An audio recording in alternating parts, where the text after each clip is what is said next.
Tá muito complicado entender o fluxo da aplicação nesse caso?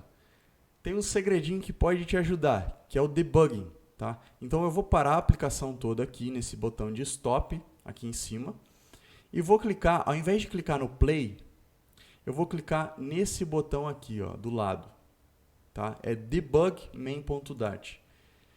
E o que é debugar uma aplicação? É analisar aquela aplicação linha a linha.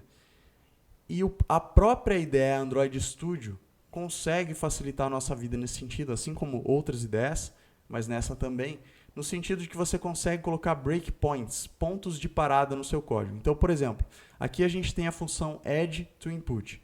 A gente pode vir aqui do lado, na frente do número da linha, e clicar com o botão esquerdo para colocar essa bolinha vermelha. O que acontece? Quando a gente chegar no nosso aplicativo, na execução dessa linha de código, a execução do nosso aplicativo vai ser pausada nessa linha. E a gente vai conseguir inspecionar os elementos que estão nesse código. Vou fazer a mesma coisa para a nossa função remove from input. Eu vou colocar um breakpoint, ou seja, em português seria ponto de parada ou algo assim, tá? Vou colocar aqui o breakpoint também na primeira linha dentro da função remove from input. Para quê? Para a gente poder acompanhar o que está acontecendo no código, tá? Então agora, se a gente digitar um número, olha só, vou clicar no número 2, por exemplo. O nosso texto, aliás, o nosso código, a execução dele parou no nosso breakpoint.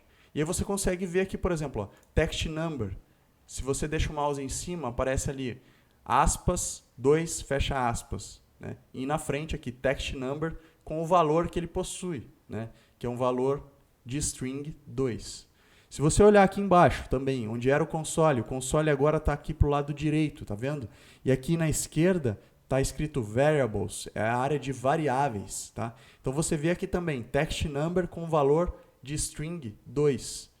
Isso indica o que está contido nessa variável, ou nesse parâmetro que a gente está recebendo nessa função. Se você abrir o this significa, nesse contexto aqui da classe, significa a própria classe. Então a gente consegue acessar tudo o que é pertencente à classe. Então, por exemplo, a variável input pertence à classe. E a variável output também pertence à classe. Então elas estão dentro do contexto de this, ou do escopo this, certo? Então você consegue ver qual é o valor de input e qual é o valor de output, assim como de qualquer outra variável que você tenha na sua classe, ou no escopo do código que está sendo executado, nesse caso, add to input. Tá? Então você vê aqui, o valor de input qual é? É digite um número. E ele vai verificar aqui no if se o input é igual a digite um número. E você já consegue ver que realmente ele é igual. Agora aqui, nessa área, dentro do debugger, você vê que tem alguns botõezinhos. Um deles é esse step over, ou pular sobre, ou dar um passo sobre, né? Então a gente vai clicar nesse botão para poder fazer a aproximação do código. E você vê o que acontece. Ele entrou no if, ou seja, essa validação aqui foi verdadeira. Então agora ele está nessa linha, na qual ele vai atribuir uma string vazia para a variável input. E aqui embaixo você vê que input continua sendo digite um número. Mas se a gente clicar no step over de novo, ele já passa para a próxima linha de código. E agora você vê que o input, na verdade, se tornou uma string vazia, né? Porque essa linha foi executada. Então, quando a gente está pausando nessa linha de set state, essa atribuição já foi feita. E a partir daqui, a variável input possui uma string vazia, certo?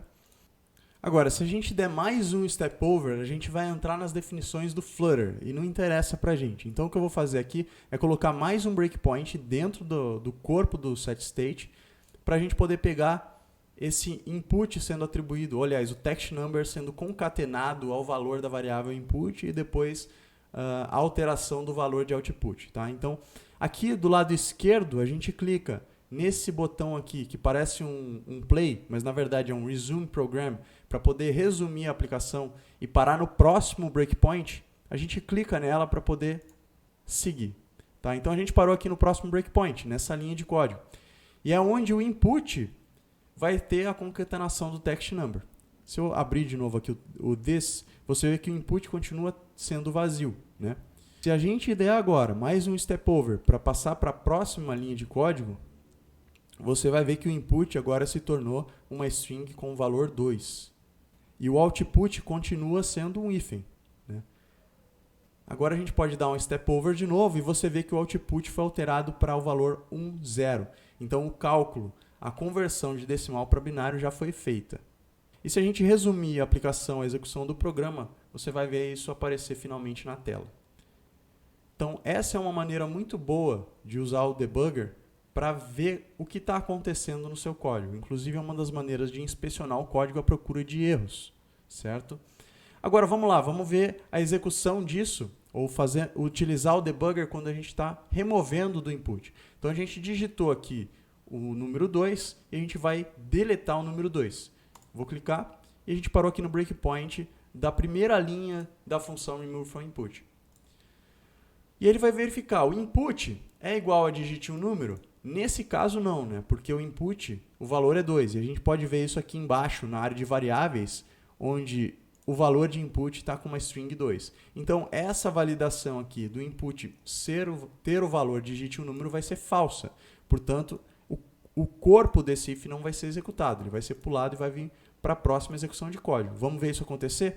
Vou clicar aqui no step over do debugger e você vai ver que ele realmente pulou esse código, tá? Não foi executado, ele parou aqui no set state. Da mesma maneira que antes, para não entrarmos nas definições do Flutter com set state, eu vou colocar um breakpoint aqui dentro, na primeira linha de dentro do corpo do set state para a gente parar ali, tá? E vou colocar o resume program para continuar a execução. E agora a gente para na primeira linha do set state. E o que acontece? Deixa eu abrir de volta aqui o this. E você vê que o input continua 2, o output continua 1, 0. E ele vai verificar o input.length, ou o tamanho da variável input, ou seja, a quantidade de caracteres dessa variável é igual a 1. E nesse caso, a gente tem o valor de uma string 2. Então, realmente, só tem um caractere nessa string. Então, essa validação aqui vai ser verdadeira, true. Portanto, esse corpo do if vai ser executado. E o else não vai ser executado, né? Então vamos seguir aqui com o step over, né? Aí, ele entrou no corpo do if. Então agora ele vai atribuir para input o valor digite um número. Vamos continuar. Repara que o input continua sendo 2. A gente vai dar o step over, ele vai para a próxima linha. E aí você vê que já mudou. O input agora é digite um número. Só que o output continua tendo o valor 1, 0. Né? Não foi alterado ainda porque a gente pausou exatamente nessa linha. Vamos continuar com o step over para fazer a execução desse código. Agora você vê que o output realmente teve atribuição de um hífen, certo? E agora a gente pode resumir a aplicação do programa para ver isso aparecer realmente na tela finalmente.